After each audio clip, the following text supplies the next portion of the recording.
Hello, everyone, and welcome back. Today, we're looking at the V19 Torrent Starfighter, also known as the V19 Torrent Interceptor, or as we have in our book, the V19 Clone Fighter. Mainly because in the book, it is a slightly different version or a looking version of this, mainly because it's from the Clone Wars kind of animated cartoon, not the 3D animated cartoon. So it has a little bit different look to it. Just kind of taking it from there.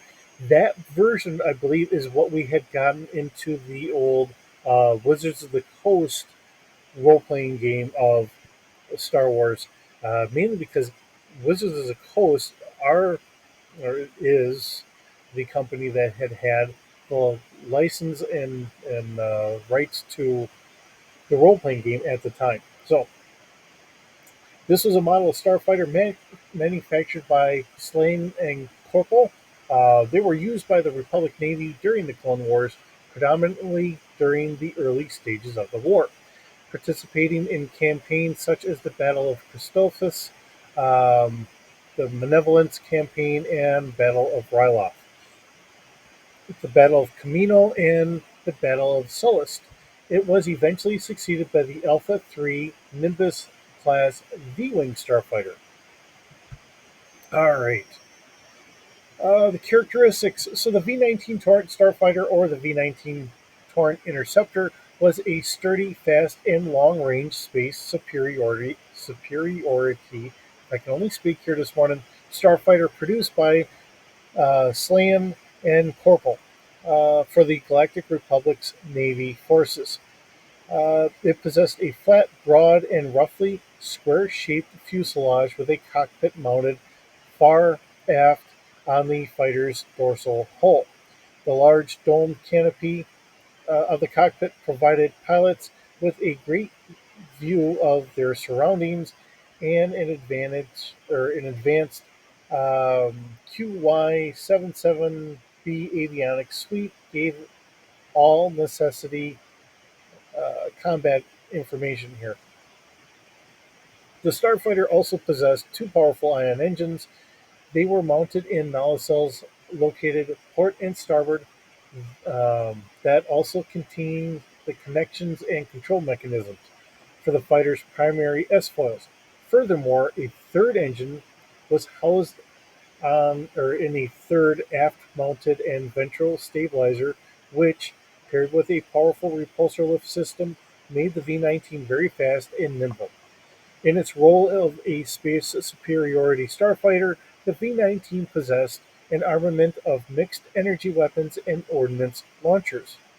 It was, it was paired with wingtip-mounted laser cannons, which provided long-range anti-fighter capabilities, and two hull-mounted concussion missile launchers, all of which gave the fighter enough firepower for anti-ship and standoff work.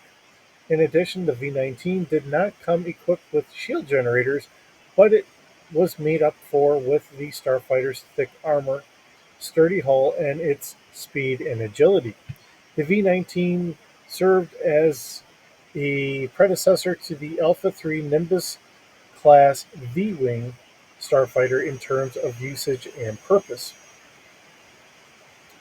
All right. For the Clone Wars, the V-19 Torrents were deployed or developed to compensate for the LAT gunship's uh, ineffectiveness against droid fighters. Um, in the early stages of the war, Anakin Skywalker led a squadron of V-19 and Y-wing bombers against separatist vulture droids in the Corvair sector. V-19 fighters were also present during the Battle of Christophsis, which were then engaged by droid starfighters over the planet as Skywalker and Obi-Wan Kenobi used their starfighters to break through the Separatist blockade so they can land onto the planet. The V-19s were also present, engaging vulture droids when more Confederate Navy ships arrived, making Admiral Wolf Yularen unable to deliver reinforcements. V-19 fighters were then deployed during the Battle of Teth, where Kenobi arrived with reinforcements to help Skywalker with his wingman Oddball. They led the squadron against the Vulture droids orbiting the castle. During the battle, Oddball was tailed by two Vulture droids, but Kenobi was able to shoot them down and save his wingman. Kenobi then joined the battle on the ground, while Oddball and the rest of the squadron continued to engage the droid starfighters. When Skywalker and his Padme Ahsoka Tano stole a freighter after rescuing Rhoda from the Separatist captivity, they found themselves in the firefight between the V-19s and the Vulture droids. Skywalker then requested Yularen and his Star Destroyer to have them land so they can deliver Rhoda to safety, but Vulture droids overtook them in a suicide run, crashing into the hangar and destroying all V-19s in there, making it impossible for him to land. They also comprised a portion of Skywalker's fighter forces aboard his flagship, the Resolute, during the Malevolence Crisis. Following a recent string of defeats to Grievous in the Outer Rim campaign, Gold Squadron, led by Anakin Skywalker, used V-19 starfighters to lure the cyborg general into a trap in Pothwai. However, the fighters were seemingly outmatched by firepower of the Malevolent class starfighters of Grievous, resulting in one of them being shot down. Anakin then ordered his squadron to break off the attack as he had the ATTE walkers under the command of Rex to destroy the Separatist fleet, giving victory to the Republic though Grievous escaped to ensure more chaos.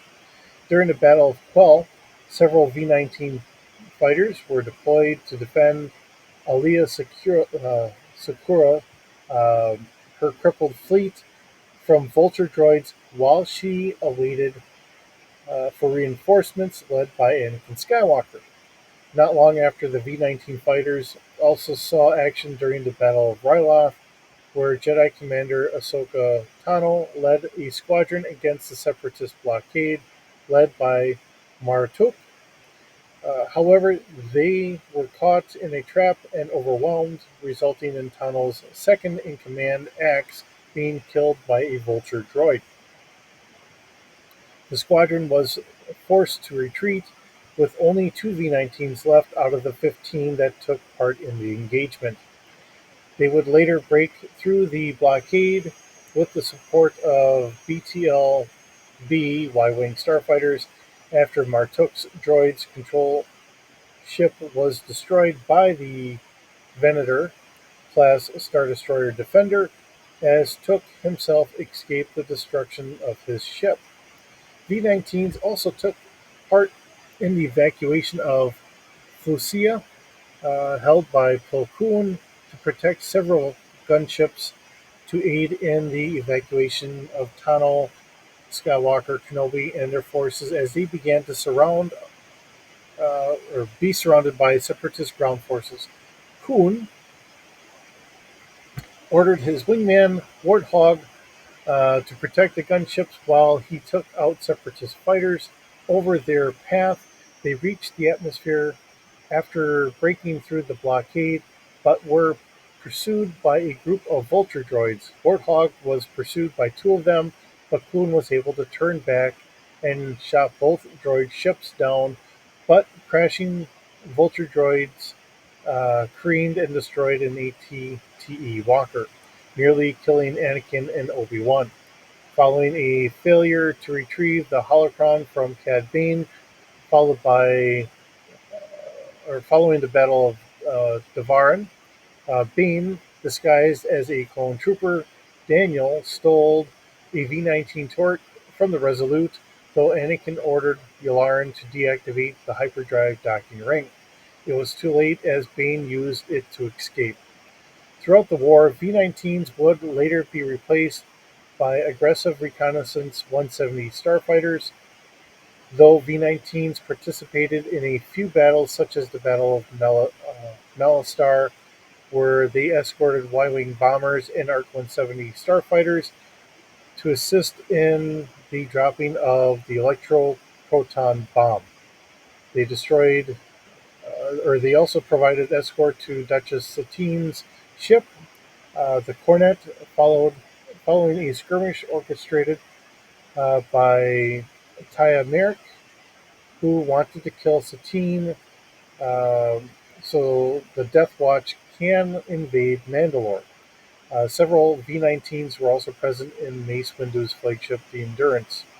When clone pilots used them to evacuate just as the ship was about to be destroyed by Boba Fett in a revenge plot against Windu, V-19s also participated in the Battle of Camino, where they defended Republic ships from Hyena class droid bombers.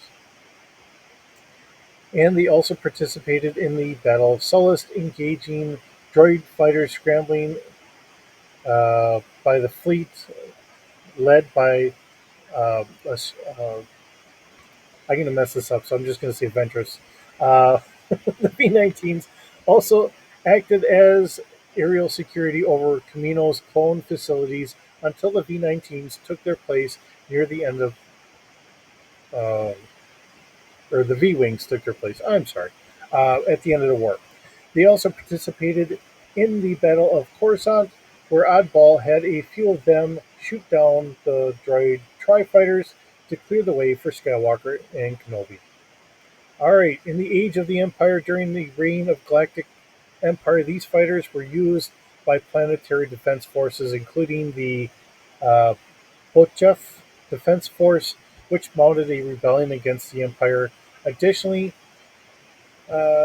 even many years after Republic's reign, the Empire continued to use the V-19s despite its age for missions in the Outer Rim territories. The starfighter was still well respected with Imperial officers, recognizing the starfighter as a versatility and durability. Later use between 32 ABY and 34 ABY, one V-19 was piloted by Carrie Coon of the Resistance's Black Squadron during a mission to obtain a data archive containing all that was left of the Royal Library of Alderaan. All right, so a behind the scenes here from LucasArts. The art director Chris William had concepted, and concept artist Greg Knight developed the design of the V19 turret in a 2D Clone Wars micro series, which is where the original picture comes from for this. They drew inspiration for the fighter's folding wings from the real world F4U Corsair.